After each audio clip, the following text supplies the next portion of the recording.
Rates of cirrhosis in the United States have waxed and waned along with the popularity of alcohol in the culture. Surprise, surprise, alcohol isn't always the most popular substance out there. Sometimes it's marijuana, sometimes people aren't doing anything, depending on the religious aspect or what's going on as far as religion is concerned. Sometimes alcohol isn't very popular at all. There are certain denominations that don't drink. Obviously, Muslims don't drink, but Methodists aren't supposed to drink either, and neither are Baptists. So we've got these two huge denominations in the United States, and neither group will drink. So if they can gain popularity, then potentially the drinking in the United States will decline. Before Prohibition, 17 out of every 100,000 people suffered from cirrhosis. In 1932, at the end of Prohibition, the level dropped by more than half to 8. And of course, so this is an argument as to whether Prohibition worked. Yes, it reduced the amount of violence on the streets. It also reduced the amount of cirrhosis that people were suffering from. By 1973, the disco era, the level was up to 14.9. A lot of people drinking mixed drinks. So they weren't drinking beer, they weren't drinking wine, they were drinking Tom Collins and screwdrivers and Bloody Marys and whatnot. In 2004, the level had dropped again to 9 per 100,000. 2004, of course, we've got the meth epidemic taking place. We've got an increase in the amount of marijuana being smoked. The opiate crisis had just started in 2004. So that may be one of the reasons why the difference in 30 years, the difference was over 5 people per 100,000 as far as cirrhosis was concerned. Other countries, especially European countries, have rates of cirrhosis that eclipse that in the United States. Kazakhstan, 23.9 people per 100,000. Germany, 15.4. We have only had this level before Prohibition. Italy, 13.9 per 100,000. Spain, 12.2. France, 12.1. Japan, 7.2. United Kingdom, 6.4. Australia 4.6, Israel 4.9, and Greece 3.4. So as you can see, different countries have different levels of cirrhosis. Low doses of alcohol actually aid in digestion. Moderate to excessive doses induce overproduction of stomach acids, which cause the delay of the emptying of the stomach. Excessive use can cause gastritis, inflammation of the stomach, inflammation of the esophagus, inflammation of the small intestines, inflammation of the pancreas, and this is known as pancreatitis, and I talked about pancreatitis last time. A very dangerous problem. Pancreatitis is usually caused by the blockage of ducts or overproduction of digestive enzymes to handle the alcohol. Alcohol, of course, is toxic, so you tend to overproduce stomach enzymes, and sometimes that can cause pancreatitis. Anytime your pancreas gets involved, now we got a really serious problem. As I said before, pancreatic cancer, about 90% mortality rate. Abscesses of the pancreas, close to 95% mortality rate. So if the pancreas is involved, we've got a really, really serious problem going on. Ulcers, of course, are another problem. Once upon a time, I was working in a hospital, and we had an individual that came in with a bleeding ulcer caused by alcohol. He was an alcoholic, and he started hemorrhaging. And we were pumping blood into this guy, and we were trying to stop his ulcers from bleeding. And the way you stop ulcers from bleeding is that you make the guy swallow ice. So this guy's swallowing buckets and buckets of ice, and we're trying to, I know, it was a mess. Then you throw it all up. It was horrible. Well, you can imagine what was coming up. I mean, I can't call it ice. Ice is clear, and then the blood, of course, is red, and you're getting all this pink and red stuff coming out. It was a mess, and we finally, and I was cross-matching blood for the guy, and I cross-matched all the blood in the blood bank. We used every drop of blood in the blood bank. Whoa. I know. We had like 25, and we pumped all that blood into that guy. And I was still cross-matching blood when it was time for me to leave, and you can't stop. I mean, you can't go, here, take over my cross-match. It doesn't work that way. Because if you're going to blame somebody, you're going to blame the guy. If you kill somebody, it's the guy that was cross-matching the blood. So you can't switch, because there's too much chance of error. So I had to go ahead and finish the blood. So I got off late that day. I'd already worked a 24-hour shift, and here I was working 4 extra hours. I was so pissed. I was so upset. And we had used all the blood, and then they came in and they screamed that, how can you possibly use all the blood? Well, they ordered the blood. What am I supposed to do? You get the picture. I was being yelled at from 2 different directions at the same time. One telling me to do something and one telling me not to do something, which is always an interesting argument.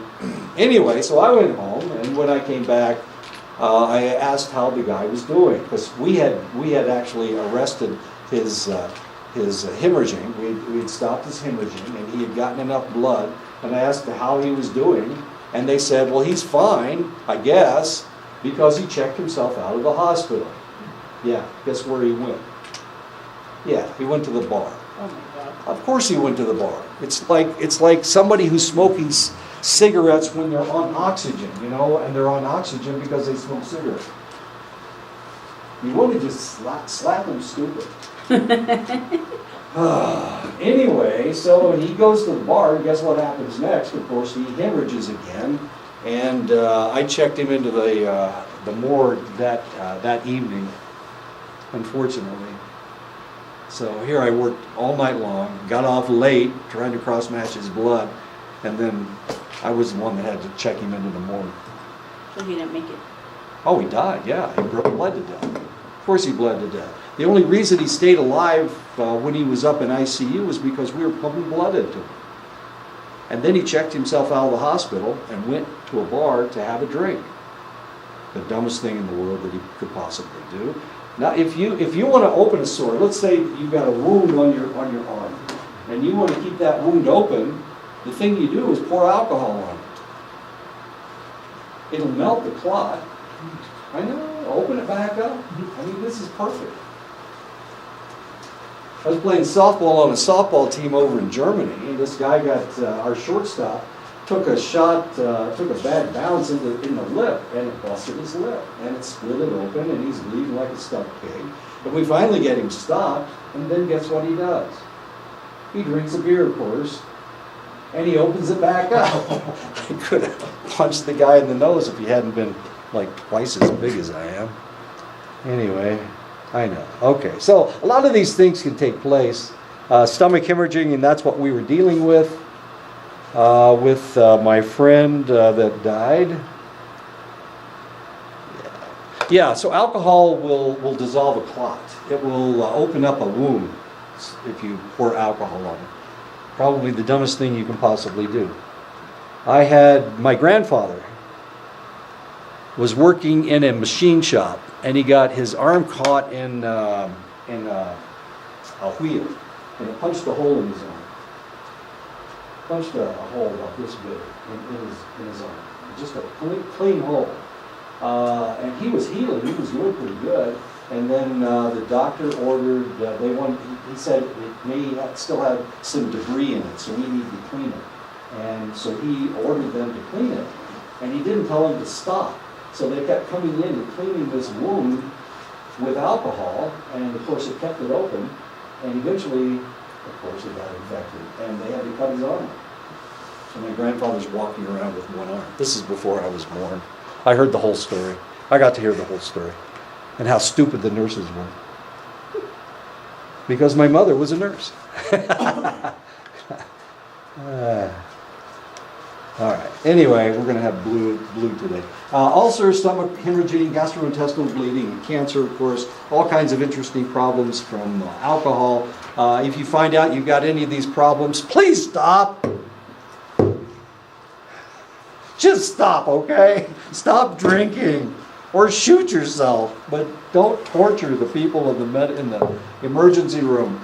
Or the lab techs. The poor lab techs cross-matching blood. Oh, what a horrible experience that was. Strangely, you can live on alcohol as each drink carries about 150 calories. It tends to be poor nutritionally, of course, as there are a few vitamins, minerals, or proteins in most alcohol. Beer, of course, has protein in it, so there you go. At least you get protein. Heavy drinkers may receive half of their calories, little nutrition from their drinking. B1 deficiencies can lead to beriberi, heart disease, peripheral nerve degeneration, pellagra, scurvy, and anemia. So you can get all kinds of interesting problems. Your teeth can fall out, your bones can get weak, and you're walking around bow-legged because you're a drinker. With heavy usage, intestinal complications may occur, which can result in secondary malnutrition, where nutrient absorption is impaired. Sometimes this works and sometimes it doesn't. Come on. Alcohol is so toxic that the liver must work overtime to rid the body of its effects. Unfortunately, the other important function of the liver is to store glucose for emergencies in the form of glycogen. With the stress of metabolizing alcohol, the liver is too busy to produce and store glycogen. Because of this, alcoholics may suffer from hypoglycemia, especially if they are drinking their sustenance. So if that's all you're drinking, you may have hypoglycemia. So what do people act like when they're hypoglycemic?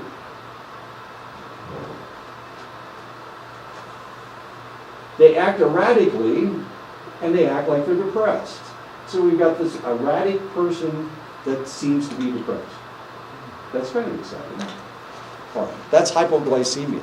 So here we've got a drunk, and he's depressed, and he's acting erratically. So we put him in jail, and so what do we do? What do we do when we throw him in jail? I know, let's just put him in the drunk tank.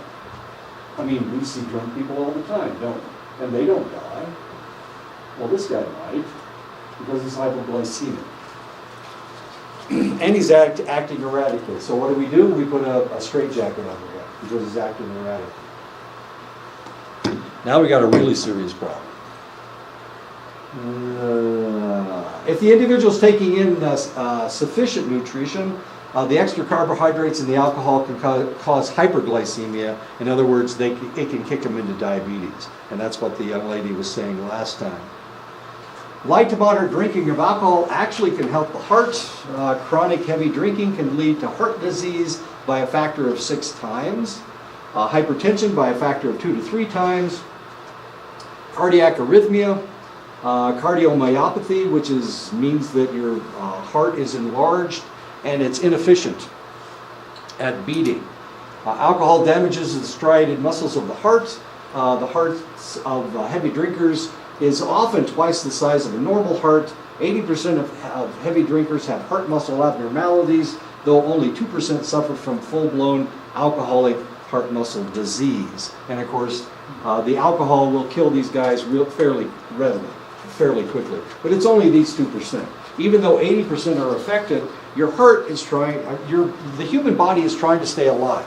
And will do anything to stay alive. So despite the fact that we have cardiomyopathy, we've got a relatively inefficient heart, your heart is still trying to do whatever it can to keep you alive.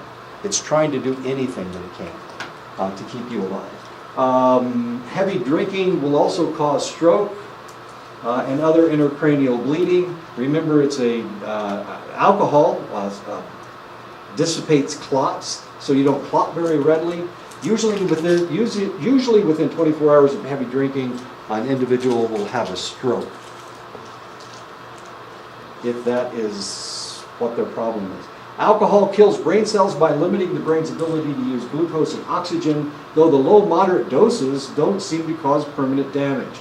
So if you're one of those, if you're a social drinker and have 2 beers tonight, don't worry about destroying your brain cells. It's not going to happen. It's the individuals that are binge drinkers. It's the individuals that drink in heavy dosages.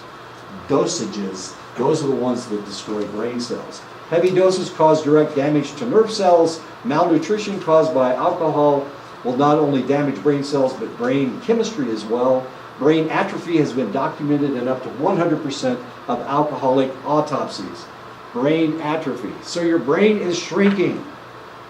while you're drinking. Shrinking while drinking, shrinking while drinking. It's not some of them, it's all of them. 100%. Every damn single one of them has atrophy of the brain.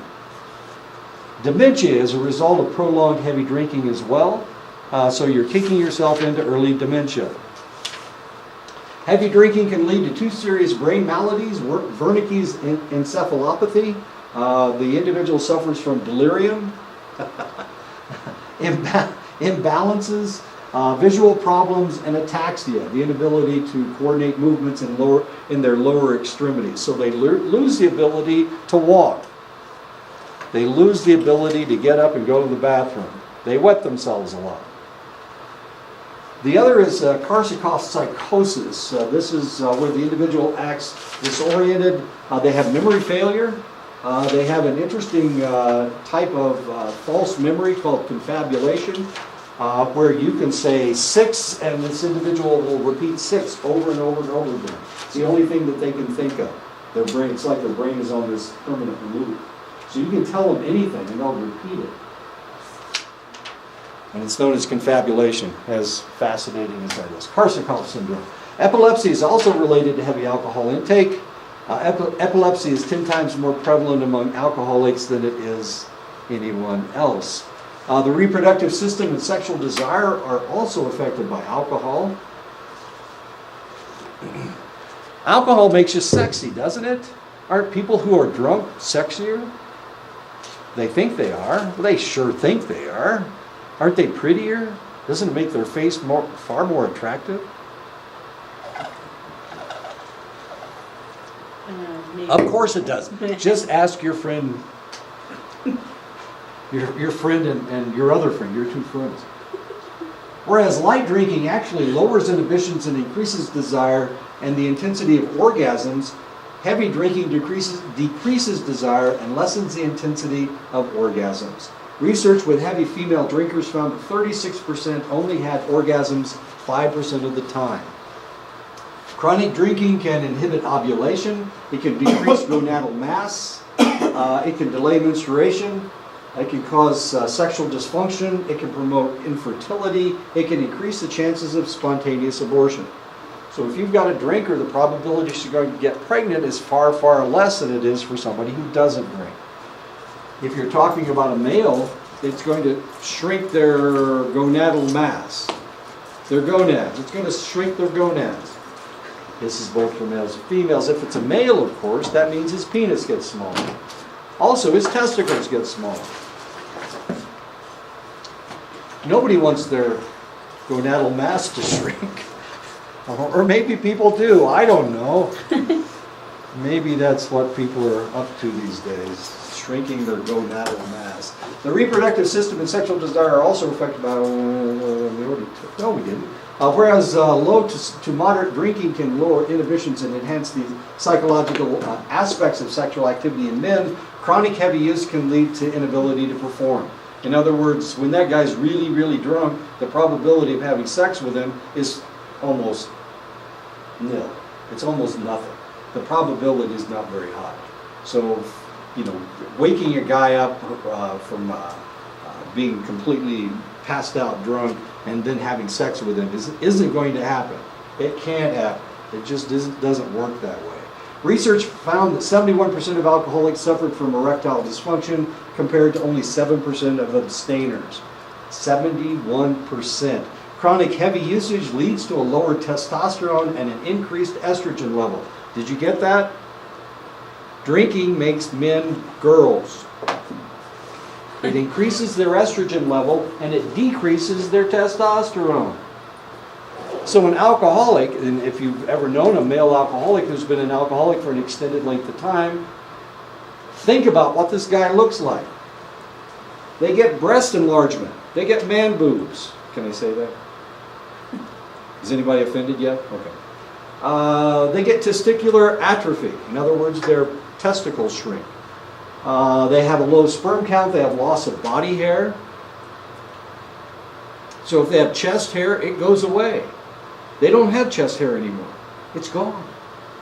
Loss of sexual desire, of course, we already talked about the erectile dysfunction. Performance anxiety once sexual activity is resumed is very common with these individuals. So it may be that because they were a drinker in their 30s and 40s, now that they're in their late 40s, they can't have sex anymore, and they will never have sex again. The most serious effect maybe of social drinkers, they tend to socialize mainly in bars and at parties where normal sexual relations are circumspect. That's not the place where you want to pick up your next wife. Just a thought. I've never found a wife in a bar, I don't know. But people don't seem to have a whole lot of luck finding wives in bars. Though my son is engaged to a lady that was the cocktail waitress while he was the bartender, but they weren't drinking together. They were working together. While the connection between breast cancer and drinking is questionable, the possibility of developing cancers in the areas that come in contact with the alcohol is 6 times greater than those who do not imbibe. Mouth cancer is very common, throat cancer is very common, esophageal cancer is relatively common in people that drink. These cancers are 7 times more likely for those who use tobacco but do not drink. For people who drink and smoke, both the possibility of developing these cancers has increased to a factor of 38. Alcohol plus tobacco equals you're irritating those areas of your body. And of course liver cancer because of all of the alcohol that you have to process through your liver. Alcohol leaches minerals from the body, leading to a greater risk of fracture. Myopathy, muscle inflammation can be caused by chronically imbalanced electrolytes due to alcohol consumption. Dilation of blood vessels near the skin can lead to the chronic reddish complexion, while the toxic effect of alcohol may lead to the thinning of your skin. Acne rosacea, where your face turns red. Psoriasis, eczema, this is where your skin dries out. Facial edema, in other words, your face swells. Your face starts accumulating fluid.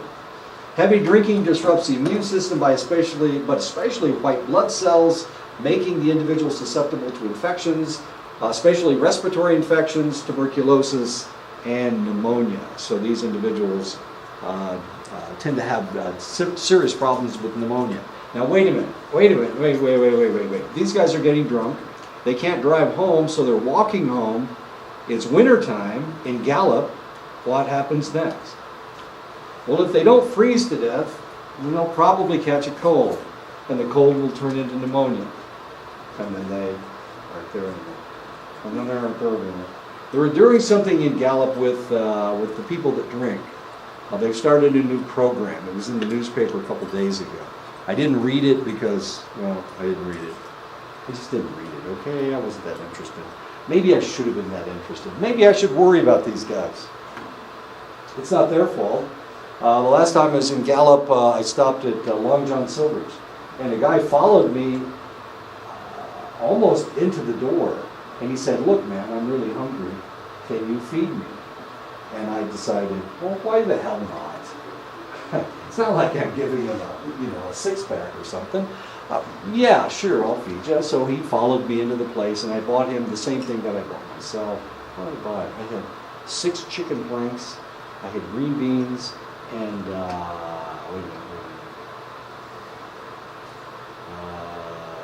macaroni and cheese. Yeah, and he seemed to be really happy that he got that. But about halfway through the meal, I'm eating away because, well, I'm eating away. And he got up and left, and he took his food outside. And I just wonder if he shared it with all the other drunks. Now, this guy wasn't drunk. But he was begging a meal. He begged a meal. I gave him. It's okay. I'll feed people. Not a banana. I'll feed them. Anyway, so should I worry about these guys? I worried about him. He seemed like a nice enough. So I gave him food. Chronic heavy usage of alcohol can make an individual a great deal of fun. They have memory problems. I'm sorry, that's a joke. They're not a lot of fun. They have memory problems, they have hallucinations, they're paranoid. They tend to be paranoid. One of the things we know about people that smoke a lot of marijuana, they become paranoid. People that use drugs become paranoid. They become paranoid, okay? Even alcoholics become paranoid. They may suffer from severe depression. Remember, it raises your serotonin level in the beginning, but then it lowers your serotonin level the more that you drink. When you're not drinking, since it's down-regulating, remember we get this surge of serotonin at the beginning. Because we have this surge, we have a down-regulation of receptor sites. Now they're more likely to be depressed. So these individuals tend to have chronic severe depression. Insomnia, they can't sleep because their sleep pattern has been disrupted by alcohol. They tend to have intense anxiety, amnesia, they can't remember things, and they tend to black out. So if you expect them to pick up the kid at 4 o'clock, think again. There's 2 people you should never have pick up your child. One is somebody that smokes marijuana, because they won't remember to do it. And the other is somebody that's an alcoholic, because if they haven't been drinking, they will suffer from amnesia, they'll suffer from blackouts, they suffer from all kinds of interesting things. They won't remember to do it either. So those are the 2 people you should never have pick up your children. Due to the damage of the frontal lobe and the hippocampus, the individual often has problems with concentration and implanting new information in the brain, and of course that's pick them up at 4 o'clock. Can you pick them up at 4 o'clock? I'm going to give you my car. Can you pick them up at 4 o'clock? And where are they at 4 o'clock? They're in Albuquerque. They not only forgot, but they decided to go someplace else, and now they've got your car. And if they drink and drive, now all of a sudden their car's going to be confiscated by the police because, and then you're going to have to get it out of the impound lot. Are you listening to me? It's in the impound lot, you don't have a car. On the average, heavy drinkers reduce their lifespan by 15 years. Sometimes more. Sometimes people are real sensitive to these things. There are 140 million drinkers in the United States. Nobody here. We're all teetotalers or lemon drinkers, or that looks like coconut milk. I don't know. Maybe it is. I drink lemonade and Mountain Dew. I drink Mountain Dew. Not the green stuff. The red stuff. I like the red stuff. Code Red. Tastes like cherries. I like that. It's my favorite flavor. That and lemons. Lemons and cherries.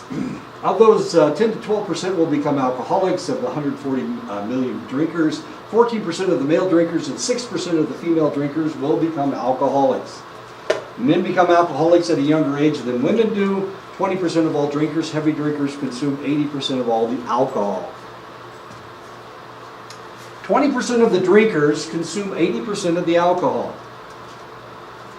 Okay, so let's assume that Johnny owns a whiskey distilling company, and you want to sell your whiskey.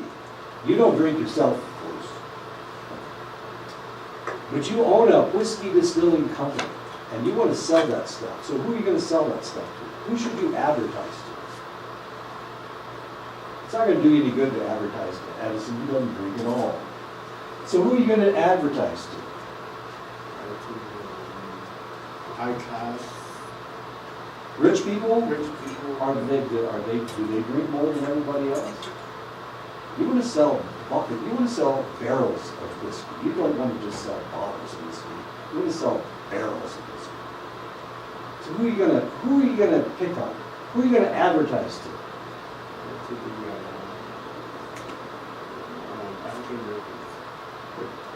African Americans drink less than all the other races, except for some Asians. Asians drink less than African Americans. White people? Okay, that's good. Okay, you're getting there. You're getting there. You're about to sell some of your whiskey. High class. Well, he's already said high class, but do high class, do they drink more than everybody else?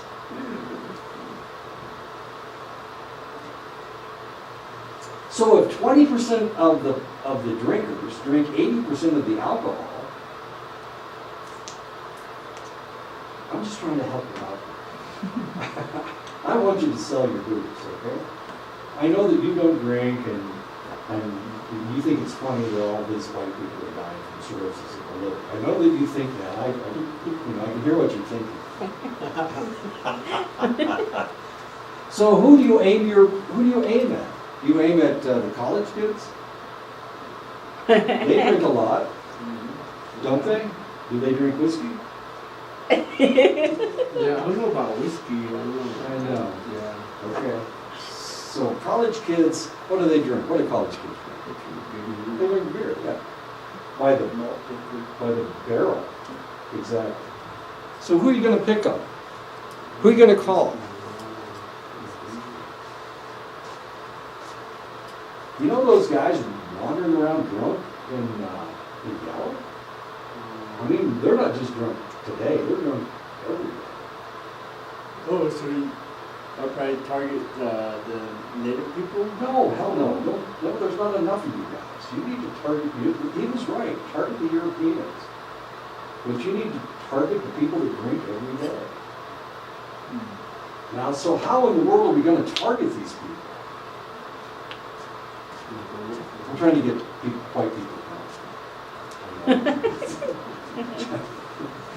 It's those two guys back there, I swear. Meanest two guys in the whole room. Well, of course they. So it's the drinkers. You need to target the drinkers. And the way that you're going to target the drinkers is you're going to make them fear withdrawals.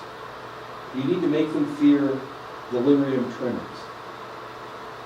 Because as a heavy drinker, if he doesn't drink the hair of the dog the next morning, he starts getting the shakes. He starts seeing things. He starts hallucinating. So we need to target the heavy drinkers, just so that you can sell your whiskey. Okay? So when you advertise, you're not advertising to me, or even my wife. She drinks what, 2-3 times a year. You know, she's gonna buy a bottle of whiskey, and it's gonna last for months or years. That's not gonna do you any good. You need the guy who will drink a bottle of whiskey a day. That's what you need. So you need to advertise to the individuals that drink every day. The 80%, the 20% that drink 80% of the alcohol. That's who you need to target. So when you see a alcoholic advertisement in a magazine, they're not talking to me. I don't buy any. I'm not going to buy any booze anywhere. They're not talking about anybody. They're not even talking to American Indians. They're talking about the people that drink every day and that can afford Crown Royal or whatever.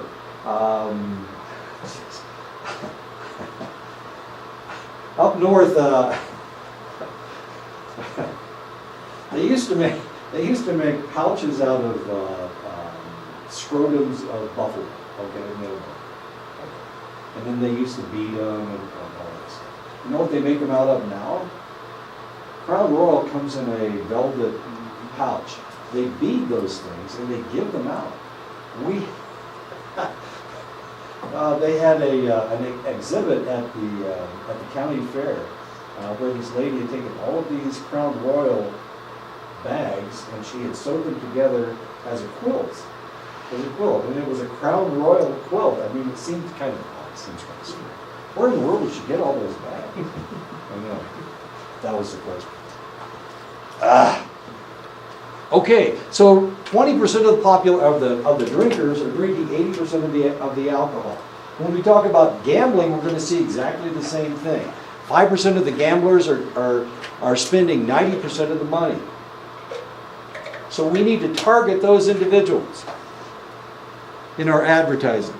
Alcohol production and usage has been controlled by financial factors since before the beginning of the United States. And just like slavery, its detractors have been screaming into the wind. You can't stop it.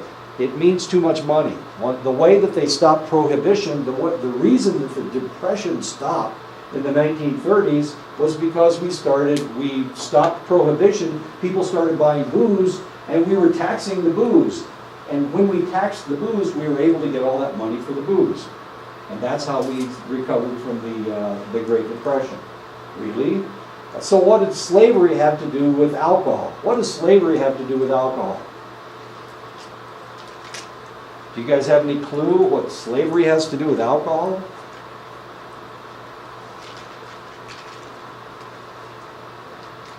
Remember, it's easier to transport the whiskey that you make from that corn than it is to transport the corn. They had sugar down in the Caribbean, and it cost too much money to transport the sugar. So how are you going to transport that commodity? Well, you're going to process it into rum. So that's what they did. They processed it into rum. Then they took the rum and they sold it in Europe. Then they took the money from the sale of the rum in Europe and they went down to Africa and they bought slaves. And then they took the slaves and they brought them back to the Americas. And then the slaves worked in the sugarcane fields to make more rum, or make more sugar. No, and then they processed more rum. Then they sold more rum, then they came back and bought more slaves. And that's how the slave trade worked. The slave trade was between the sugar-producing and rum-producing people in the Caribbean, the Europeans, and then the Africans. They bought slaves down in Africa. And that's why there are so many African Americans in the United States. Because they were using them as slaves. And they were not only using them as slaves to grow sugar, but also to grow cotton and to grow tobacco and to grow all of these other commodities. But they needed the rum in order to get the money so that they could buy the slaves in Africa. And this triangle just kept taking place. And it took place for about 200 years in the Americas. As sad as that is. Of course, we can talk about the United States, but of course they were doing the same thing in Brazil. They were doing the same thing in South America, and other South American countries, in Central America, in Mexico. They were doing exactly the same thing. And that's why there are so many Africans living in the Caribbean. Okay, what are we doing? Okay, so we're trying to stop alcohol. And we knew from the very beginning that alcohol wasn't good. One of the founding fathers, Dr. Benjamin Rush, he signed the Declaration of Independence. He warned of the deleterious effects of alcohol as early as 1804. Of course, he signed the Declaration of Independence in 1776, but in 1884, this is 20 years after he signed the Declaration of Independence, he started telling people, this is not good. We're killing people with this alcohol. Dr. Thomas Trotter was coming to the same conclusions at the same time, but their ministrations fell on deaf ears. Nobody wanted to hear it. If you're a drunk, you don't want to hear people preach to you that you need to stop drinking. You don't want to go to the doctor and have him tell you, if you stop drinking, then you'll stop having all those abscesses in your mouth. You go, oh, I'd rather have the abscesses. Isn't that what they say? Isn't that what crazy people say? I'm sorry, isn't that what drinkers say? They'd rather do the addictive thing than stop. And there's no way that you can convince them. Even if you're their spouse, you still can't convince these people. In 1941, Dr. E.M. Jelnick and Carl Bowman developed a classifications of the different forms of alcoholism, and these are the different forms of alcoholism. The comfortable classification of alcoholics has changed over time as the understanding of the addiction process has progressed. According to the recent reclassification by the National Institute on Alcohol Abuse and Alcoholism, constructed in 2007, there are 5 subtypes of alcoholics based on 6 criteria. Your family history, the age of onset of drinking and problem drinking, patterns of craving and abuse, the use of additional drugs, and your mental condition. And those are the 5 criteria. Subtype 1, young adult, about 31.5% of the U.S. alcoholics are of this subtype. They are characterized by relatively low rates of simultaneous drug abuse and other mental conditions, low rates of family alcoholism, and they rarely seek any kind of alcoholic treatment. These are the individuals, these are the college kids that binge drink on the weekends. About 31.5% of all U.S. alcoholics started out as college kids drinking, or high school kids drinking. When I was living in Oklahoma, I was shocked to find out that all the junior high kids were going out to field parties, what they called field parties. Somebody would bring a keg and they'd set it up in the middle of the field, and these kids would stay out there drunk all weekend, with more booze coming in all the time, and who knows who was having sex with who. But these were junior high kids. These were kids that were 13 and 14 years old, and they were going to these field parties every weekend. And of course, being the idiot that I am, being the naive person that I am, here I am, I'm substitute teaching over there, and I'm talking to these junior high kids, and they think that I'm the least cool person in the whole wide world because I'd never been to a field party or knew what it was. They thought I was an idiot. You must be the uncoolest person in the whole wide world. And the truth is, I'm probably the uncoolest person in the whole wide world. Subtype 2, young antisocial. 21% of U.S. alcoholics are young antisocial alcoholics. They are usually in their mid-20s with precocious onset of regular drinking and alcohol-related issues. Over 50% come from families with alcoholism problems, and about 50% have antisocial personality disorder and a major depression, bipolar disorder, and anxiety problems. Over 75% smoke cigarettes and marijuana, and a large percent also have had cocaine or heroin addictions. More than 30% of them look for help, and these are the young antisocial. Why are these guys looking for help and the other guys aren't? There's more of them. They start about the same time during adolescence. Why are these guys seeking help and the other guys not?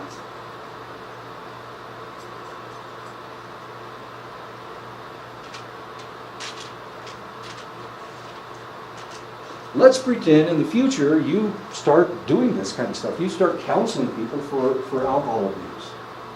It's possible. I mean, there's a couple of alcoholics on the reservation. I've heard that there are a couple of alcoholics. I haven't seen them, but I'm sure they're out there somewhere. So what if you happen to do this and you run across these two people? Well, if you run across the other person, they're really not going to seek treatment, but sometimes they come into treatment anyway. But these guys, they seek treatment fairly readily. So why are these guys seeking treatment, the other guys not? What's the difference between this group and subgroup 1 and subgroup 2?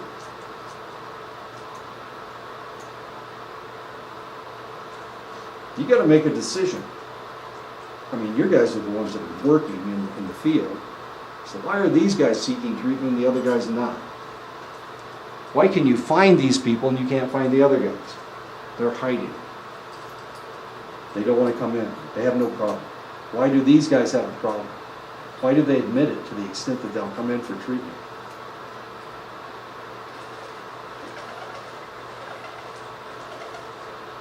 Does it worsen their disorders? Yes. So, persistence or... Their lives are so messed up. I mean, let's use another word, but I try not to use that word. The Marines use that word. I don't want to use that word. Okay. Yeah, exactly it. Their lives are such a mess, and everything is everything is chaos. Their whole life is chaos. Yeah.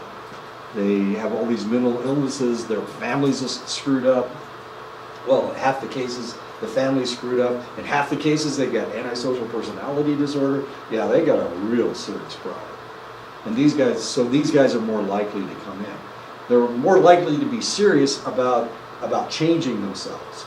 These guys don't think there's a problem at all. Subtype 1. They don't think they've got a problem. They think they can control it. They're drinking Johnny's whiskey and having a good time. What are you going to name your whiskey company? Just JB whiskey. JB whiskey. There we go. Okay. I think there's already a J and B whiskey. Oh yeah. Oh yeah, yeah. Subtype 3, functional alcoholics. Functional alcoholics represent about 19.5% of the U.S. alcoholics. Usually they're middle class, well-educated, with stable jobs and families. Approximately 33% represent a multi-generational family history of alcoholism. About 25% presented major depressive illness during their lifespan, and about 50% were smokers. So these individuals, of course, and this seems to be a really interesting problem. We see a lot of families that have alcohol in their family. And it's generation after generation after generation. They almost condition each other to cope and adapt to their lives through alcohol. I was talking to somebody last night. She was talking about about her husband's family, and her husband's family were all drinkers, but they were also all very religious, which I found a little interesting, kind of interesting. Anyway, they were all really heavy drinkers, and they were really heavily religious. And half the time they were using their religion as an excuse for drinking, as a reason, because God told, I don't know. I never understand religions anyway. Really kind of interesting. So multi-generational, we see this all the time. Subtype 4, intermediate familial. 90% of U.S. alcoholics are intermediate familial alcoholics. They're middle-aged and coming from multi-generational alcoholism. About 50% have presented clinical depression and 20% bipolar disorder. Most of them smoked cigarettes, and about 20% abused cocaine and marijuana. Just 25% looked for a cure. And these are the intermediate familial. Subtype 5, chronic severe alcoholics. About 9% of U.S. alcoholics can be categorized as chronic severe. The majority are middle-aged individuals with early onset of drinking and alcohol-related issues, with high rates of antisocial personality disorder and criminality. 80% presented multi-generational alcoholism. They were the most prone to psychiatric conditions and drug abuse. 70% of them looked for help, forming the main category in the alcoholic treatment. The coexistence of psychiatric drug abuse issues were linked with severity of alcoholism and the date of beginning the treatment. Help seeking was found to be relatively rare, people choosing mainly to attend Alcoholics Anonymous meetings and participate in other 12-step programs. 12-step programs. So here these individuals are looking for help. They're seeking help, but they're doing it themselves. They're not going to treatment. What they're doing is they start going to these Alcoholics Anonymous meetings. Now, what is it about does anybody know anything about Alcoholics Anonymous? What is it about Alcoholics Anonymous? Why in the world would anybody go to these things? They have them here.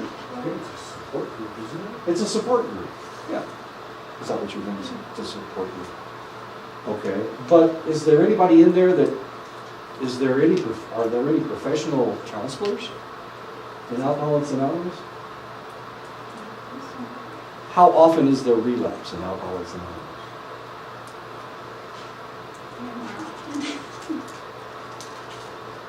Alcoholics are constantly being told to stop drinking, right?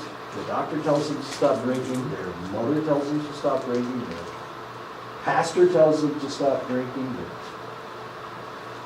their kids want them to stop drinking. Everybody's always nagging them to stop drinking. So if they can go to Alcoholics Anonymous, what happens next? Relapse is easy. Yeah, exactly. Relapse is easy. And they're doing something. They're on this 12-step program. And they're on step 5. I think step 5 is the one where they call everybody up on the telephone. I'm not exactly sure. I've never actually seen one of these things. Up north. There's nobody from up north. Okay. Okay. Up north, when I was living on the Fort Belknap Reservation, a lot of my friends were recovering alcoholics. And they would have meetings sometimes, and they would invite me to the meetings. Of course, I'm not a drinker, so I don't understand any of this stuff, except I'm a psychologist, so yeah, I kind of understand. And so they would talk about this 12-step program, and it actually worked for them, but while they were getting into it, relapse was almost continuous. Sometimes they would have a meeting and they'd go and drink afterwards. A lot of them, the only reason that they weren't drinking anymore was because they replaced it with something else. And the something else was usually gambling. So they were gambling all the money away. Which is kind of fun, I guess. It's not that much fun, but it's kind of fun. Let me sign you in, Ernest, since you're here. You know. Unless there's some way you're winning all the time. Unless there's some way you're winning all the time. Of course, that doesn't ever happen at all. The only people that win all the time are the people that forget that they lost. So I they don't know how my only mom does it. they Seriously. only remember the money that they won. They don't remember the money they lost. So she takes $20. She wins $300, and then she comes home with $15 and says that she won. No. She always wins. Somehow it's, I don't know how she does it. Okay. So by the fall, one day she's saying she'll be complaining about bills. She'll go run over there, and then it's not all about the bills anymore. Okay. And then she starts getting out her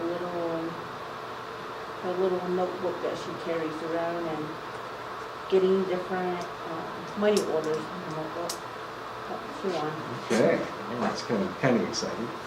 Family studies have shown that there is a hereditary influence on alcoholism. The same genes that potentially lead to addiction also may express a proclivity to become an alcoholic. And of course, that's DRD2A1. That is the gene, DRD2A1. But people who drink may have several other genetic anomalies that might lead to alcoholism. Many Asians have an ALDH2 gene that encodes aldehyde dehydrogenase. Because a person doesn't have as much of the enzyme to rid themselves of toxic alcohol, they become ill when they drink. So if you've ever been around an Asian and you've had a drink with the Asian, one of the first things that happens is their cheeks turn cherry red. And the reason is because when you drink, you've got alcohol dehydrogenase in your stomach, and it processes about 20%, then it goes into your small intestines. They don't have any alcohol dehydrogenase, so it goes right into their bloodstream. It goes immediately into their bloodstream. So whereas you extract 20% right off the bat in your stomach, they don't. And that goes right to their cheeks. So they turn cherry red. It's the most amazing. Their nose turns red, their cheeks turn red, and they get really happy. Because remember, with the first drink, it raises your serotonin level, so you get really happy. So Asians tend to get really, really happy when they first start drinking. Half the Japanese and many of the Asians have more efficient alcohol dehydrogenase and less efficient aldehyde dehydrogenase, which leads to a buildup of acetaldehyde, which in turn creates a toxic level of acetaldehyde, resulting in flushing, of course. It also results in tachycardia, which means that their heart is beating too fast. They'll get headaches, so they'll stop drinking relatively readily. They swell up. They get edema, so their ankles will swell up. Hypertension and vomiting, of course, because it is a poison. If you've ever had a drink of formaldehyde, you probably vomited it back up. Well, acetaldehyde is almost the same thing.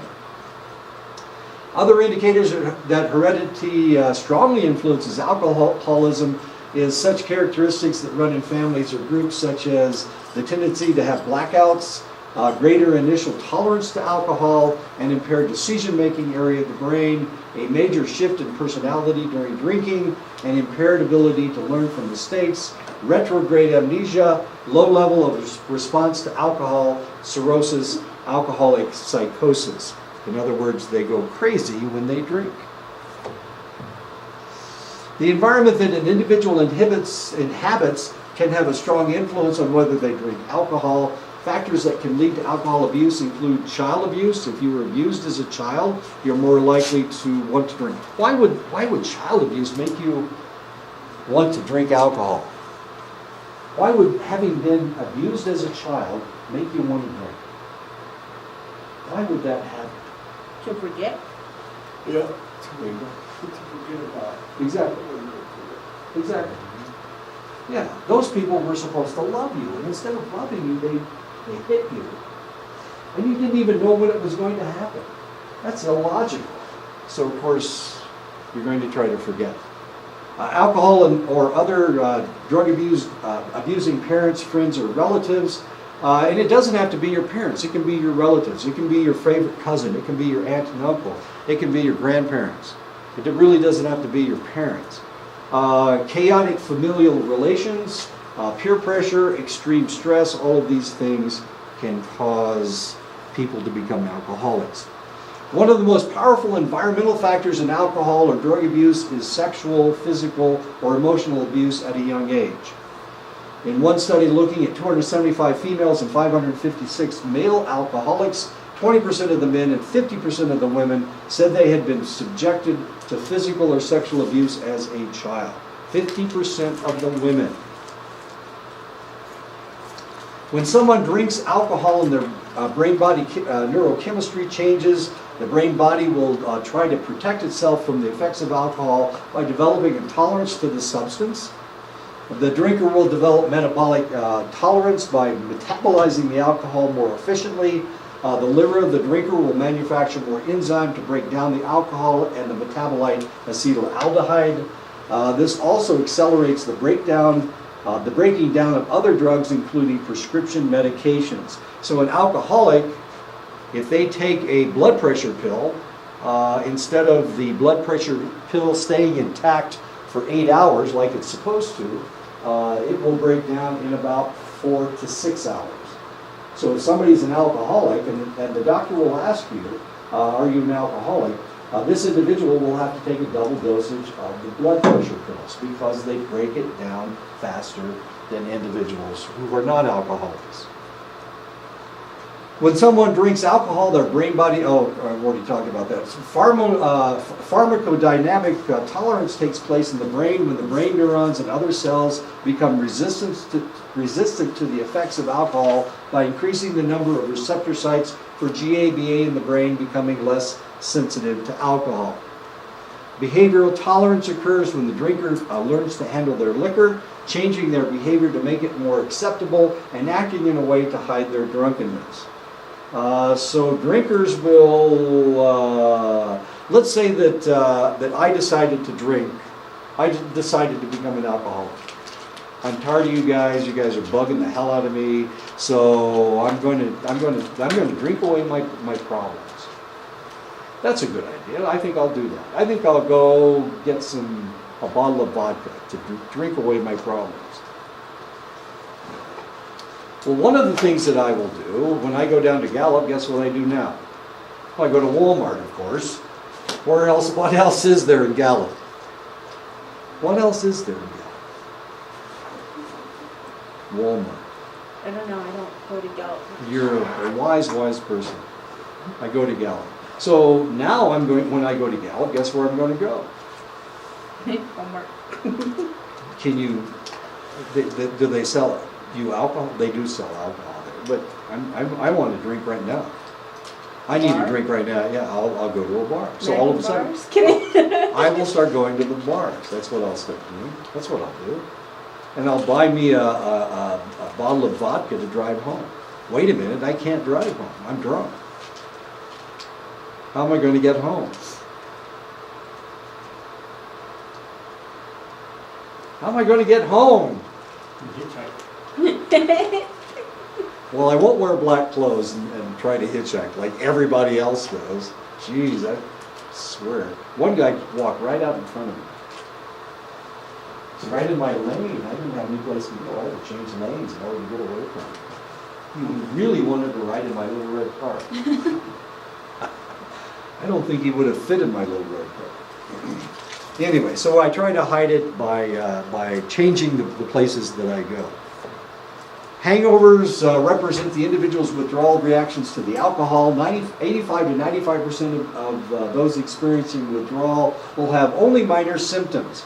Rapid pulse, sweating, increased body temperature, hand tremors, which aren't too bad, anxiety, depression, insomnia, nausea, and vomiting. And that's okay. I don't mind vomiting. It's kind of a fun thing to do. Isn't that what drinking is all about? I mean, if you're a really good drinker, you don't mind vomiting. 5 to 15% will experience life-threatening major symptoms of withdrawal. Their heart rate will increase, tachycardia. They'll have transient tactile, auditory, visual hallucinations and illusions. In other words, they start seeing monsters. If you've ever been around somebody that was a drunk and they were going through delirium tremens, they're not thinking about little pink elephants or little puppies, soft little puppies or kitties. That's not what they're thinking. No, they're thinking about spiders and snakes. And they've got bugs crawling all over their skin. Not that they really have bugs crawling all over their skin, but it feels like they have bugs crawling all over their skin. They're seeing monsters. They're seeing wolf faces. They're seeing Freddy Krueger faces. So now I got a hint for you there, Johnny. If you want to sell your whiskey, you need to put pictures of monsters in your advertisements. Remember the fact that 20% are buying 80% of the booze? Remember that? Yeah. Okay. Well, these guys are going through delirium tremens. They're going through withdrawals. We need to make them think that they're going through withdrawals. Then they'll buy your stuff. Some guy's out here. I'll be right back. What you got?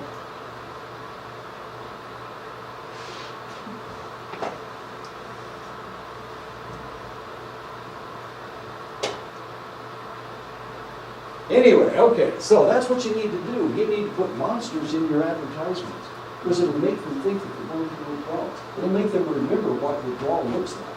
You think I'm kidding? This works. I'm just trying to help you out.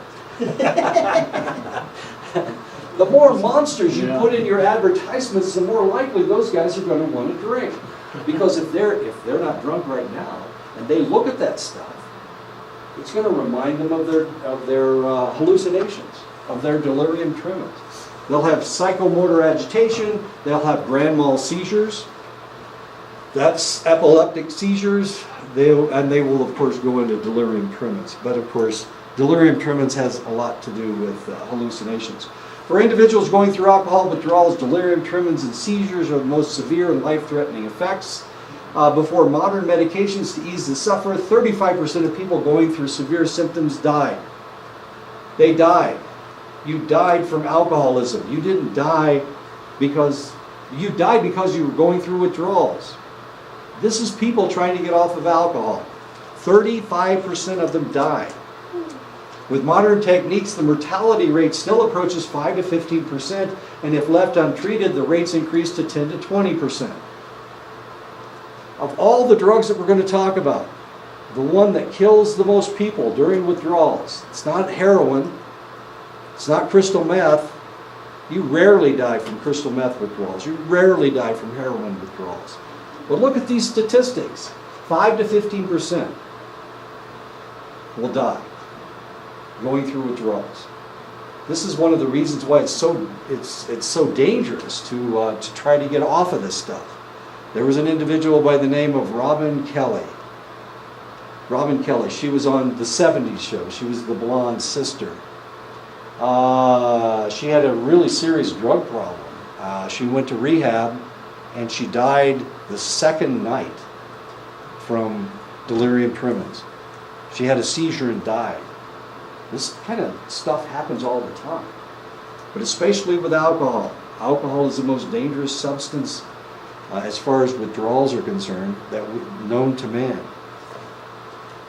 Delirium tremens usually begins 48 to 96 hours after the individual's last drink. Does anybody remember how long, when you are the drunkest? When you are the drunkest. How many minutes after you have had that last shot of vodka? When are you the drunkest? 60 to 90 minutes after your last drink. That's when you're the drunkest. Why? Because it has to be metabolized by your body. It has to be absorbed into your system. So if you have a drink, last call, 2 o'clock in the morning, last call, you've got to have your last drink at 2 o'clock. When can you drive? Well, you better not drive right. Well, like if you're going to drive, you're going to drive right away. Hopefully you can get home before you get drunker. Because 60 minutes after that last drink, 60 to 90 minutes, you're going to be as drunk as you're going to be all night. So don't drive home, okay? Because while you're in that car, you're going to get drunker and drunker and drunker. Okay, and of course none of you drink, so I don't have to worry about this stuff. But I'm just talking about when you're doing when you're dealing with all the interesting people in your future. You're working at a drug rehab place or whatever. 48 to 96 hours. Okay, so the DTs will last for 3 to 10 days, with some serious cases extending into 50 days. My God, you're just trying to get off this stuff, and you may have delirium tremens for 50 days. Individuals who have gone through the DTs before seem to fear the powerful and frightening hallucinations, and they suffer more than any other symptoms. And it is the symptoms. I've been in, oh God, I've dealt with these people before. They think that they've got bugs crawling out of their skin. And it hurts when they try to punch through their skin. That's what hurts the most. Of course, there's no bugs there, of course. Or there's snakes. There's snakes crawling all over their bodies. Not just crawling, they're also biting. These are biting snakes. They're not just crawling snakes. Spiders crawling out of their hair. It's horrible. And these guys will scream. But worse than the screaming and worse than the spiders and snakes is the smell. Because they're scared to death. Literally scared to death. The odor coming off of these people is so pungent. It's worse than anything you've ever smelled before. Their amount of fear is the most fear that you can possibly have. And it puts off a select odor. We are humans, and humans, just like other animals, need to communicate through our odors. And we do that when we're afraid. We put off a pungent odor. And that odor warns all the other humans around us that they need to be afraid. And these guys will be at this level of fear for an extended length of time, for 3 to 10 days. Severe symptoms develop after prolonged heavy drinking, 48 to 87 consecutive days of heavy drinking. There you go. Drinking alcohol creates a neurotransmitter crisis in the brain because alcohol increases the effectiveness of GABA, which blocks the chemicals that induce energy. The person becomes drowsy and the bodily functions become depressed. The brain, however, compensates by increasing the energy chemicals and creating a state of hyperarousal. I wish I could explain to you the smell, and the smell just freaks everybody out, but it especially freaks out the guy that's going through. But if you're somebody that's working with that guy, it affects you as well. I mean, there's not a whole lot you can do. And for that reason, when somebody's going through the DTs, you can only deal with them for a select amount of time because it stresses you out. That odor will stress you out. Okay? You understand what I'm talking about. Of course you don't, because you've never smelled this stuff. But if you had, then you would understand exactly what I'm talking about. What does it smell like? It's very pungent. It's like the worst body odor you can possibly imagine. Does it smell like alcohol? Or does There's an alcohol-esque smell to it, but what it actually does smell like is rotten eggs.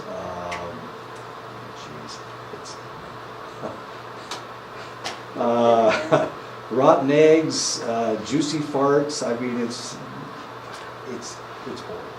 And it's just the body that It's the body trying to warning everybody else that there's abject danger in this area. I don't know, it's weird. It's weird. And alcohol is the worst one. Heroin addiction, not that bad. Crystal meth is bad enough because these guys are really screwed up. But alcohol is the worst. And the smell is just beyond anything you can imagine. I wish I could explain it to you. But I can't even explain to people why mutton stinks to me. So, I wish I could explain. If I could produce, it's like, you got a garbage can and something has died and they threw it in the garbage can and it's liquefied. Okay. Or you've got a dead skunk that's been dead for about 5 days. You know how strong a skunk smells, and it's rotting. So you've got, not only do you have the skunk smell, but you also have the rotten smell. I was talking about rotten eggs, but You know, it's a stronger and more pungent smell. And if you're sensitive to smells, it just kicks your butt. It's really terrible. We went in to draw blood from a kid one time. He had Reye's syndrome, and of course they're in a coma. We started pinning the kid down so that we could draw his blood, and it scared him. I mean, he's not lucid. And it scared him so much he started putting off an odor of fear, of abject fear. And while we were, of course, we're holding this kid down, and I was helping hold him down because I'm a male, I guess. But I'm holding him down, and this other lady was drawing his blood, and there were a couple nurses in the room, and one of them went out screaming because of the odor in that room. It was so strong. And it was the smell of fear. And of course, I'd smelled it before because I'd been in the military, and you know, anytime you're going the wrong direction, you get that smell. Anyway. What are we doing here? What are we doing? Let's GABA. The brain, however, compensates by increasing the energy chemicals and creating a state of hyperarousal. When withdrawal takes place after heavy alcohol usage, the hyperproduction of the energy and the feel-good chemicals reverse itself, and they are produced at lower levels. And of course, now this person can barely move, as odd as that seems. Let's stop right here. We'll pick this up next time. Sorry about the delirium tremens. It ain't my fault.